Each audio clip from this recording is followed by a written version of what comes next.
Hello everyone and welcome to another video. Now my next personal planned upgrade has since its announcement been an RTX 3070. I've got a 1080 Ti at the moment and hadn't intended to buy this until next year at least. The thing is, when I checked the Nvidia site randomly a few days ago and saw this out of stock since launch card available to add to basket, I thought I may as well act now. After all, the run up to Christmas isn't going to help the stock issues, so why not treat myself early? 2080 Ti performance for less than half the price, that sounds great, but I couldn't help but wonder if I let my heart get the better of my head. I still game at 1080p using a 75Hz monitor, and because of this my 1080 Ti still hits decent frame rates even with the settings turned way up. Going from a 1080 Ti to a 3070 isn't going to be everyone's intended upgrade path, of course it's not, but it does seem like a pretty good direction to go in, especially when at this precise point in time, selling a used 1080 Ti for £350 or more is easily done. And if we theoretically assume that 3070 Founders Edition cards are stocked high to the ceiling, you could get one with your 1080 Ti sale money plus another £100 or so. Now this isn't exactly what I'd call a budget friendly video that's in keeping with the theme of this channel, but you guys know that I like to keep you up to date with my personal upgrades, and on top of that, because the 3070 seems like good value for money, I thought I'd make this comparison. If like me you're a 1080p gamer, does going from a 1080 Ti to a 3070 make sense? Furthermore, does it make sense if you're using a mid-range processor like the 6-core 12-threaded i5-10400F? Will the difference be minimal, or will it be quite noticeable? Well, let's take a look at some games. Crysis Remastered or Crysis 2020 is a mixed bag. Of course, all of the tested games today will average over 60 FPS, and I'm not questioning whether or not the 1080 Ti is still good because it's great at Full HD. There are some moments whereby we become GPU bound, especially during this opening jungle level, but it's a testament in a way to the capabilities of the i5. This or the 3600 make for nice mid-range choices. It's probably worth mentioning that I'm running the i5 with 16 gigs of 2666 MHz DDR4 and an entry-level H410M HVS ASRock motherboard, hence the RAM speed. Our average frame rate was good, but there were certainly some dips below 60 FPS, though it's not too common of an occurrence. If we switch to the 3070 Founders card, then we are seeing a nice FPS boost to the average, but the game will still drop below 60.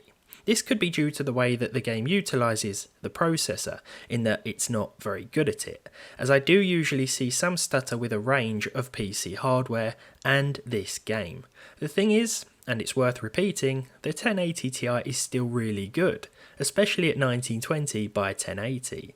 Maintaining a decent average with the 1080 Ti in Red Dead Redemption 2 is also easily done, providing you don't go overboard with the ultra configuration. High settings across the board gave us a healthy average frame rate with a decent 1% low as well. In the real world, I capped my games to 75 FPS to match the monitor's refresh rate using VSync, but when it comes to benchmarks, we have to leave everything uncapped to ensure that both cards are reaching their maximum potential in pairing with the respective processor. So Red Dead 2 at 1080p high looks phenomenal, and it plays really well as well. The CPU also does a good job, and this is a game that will truly use as much graphical power as you can give it, so will this reflect in the comparative result? The RTX 3070 made a pretty big difference to the average FPS and 1% low. Red Dead loves a good graphics card, and by that I mean it will use every ounce of power that you can give it. The extra performance helps keep the 1% frame rate higher too, so the game feels a little smoother. In terms of a processor, most 4-core 8-threaded chips will fare quite well here as well, as the game does focus more on your GPU. Rainbow Six Siege runs with well over 200 FPS with the 1080 Ti and again makes full use of our graphics card. In other words, the 1080 Ti is the limiting factor here, but it doesn't matter because it's still powerful enough to give us brilliant results. On the other hand, the 3070 pushes us over 350 frames per second, and the 1% low represents a far more stable experience. That said, both cards guarantee you a great experience at Full HD, and you're not really going to notice any stutter at all here. If you're targeting 60 FPS, then you'll be having an even better time with a 1080 Ti in 2020, as this is much more comfortable in terms of a target for the card when the settings are cranked right up, especially in some games. Take Watch Dogs Legion, for example. The average FPS is really good once again, but there are some noticeable dips as we drive around London. This game is actually quite CPU intensive though, which isn't too surprising given that it is a Ubisoft title. I expected the frame rate difference to be slimmer here, and it was. The 1% low was closer as well. The game feels a little stuttery with both cards, to be fair, and the 3070 doesn't really improve things all that much. Finally, it's Mafia Definitive Edition. This is another title that shows just how well the 1080 Ti still does in some scenarios at 1080p, and in pairing with the i5 we are seeing a very nice result. The game looks great and plays really well, so how does it compare to the 3070? Well, Mafia 2020 saw even less of an increased frame rate, and in pairing with the i5 10400F, both cards did quite well indeed. The 1080 Ti then is one of those cards that is still very capable and one that current owners will want to hold on to. However, let's say you have a 1080 Ti, you skipped the 2000 series like a lot of people did, and you're wondering if the cheapest at the time of this video 3000 series card, aka the 3070, is one worth going for with your 1080p monitor. I would have to say that in those really GPU intensive titles, Red Dead and Rainbow Six to name a couple, there are very noteworthy gains. I think that as we move into the next generation of gaming, console gaming that is, this will have a run-off effect on PC gaming, and I imagine the gap between the 1080 Ti and 3070 will start to become more apparent even at this resolution, especially as we start to see some games implement certain modern features by default.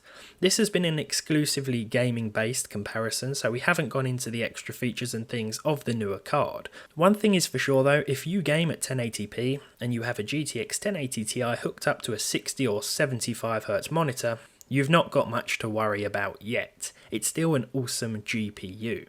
In terms of future-proofing though, and I hate the word, the 3070 does make for what I feel is a good upgrade, though some are put off by the 8 gigs of VRAM.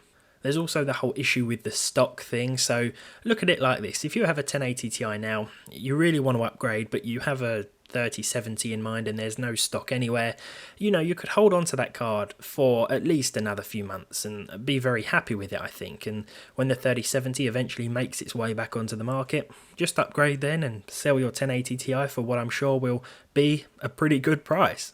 It's also worth mentioning that depending on your hardware in terms of the CPU and RAM, of course, you will see different results, and you may even see a bigger gap between the results. I focused on 1080p here because this is the resolution that I game at, and it's also still the most popular resolution too.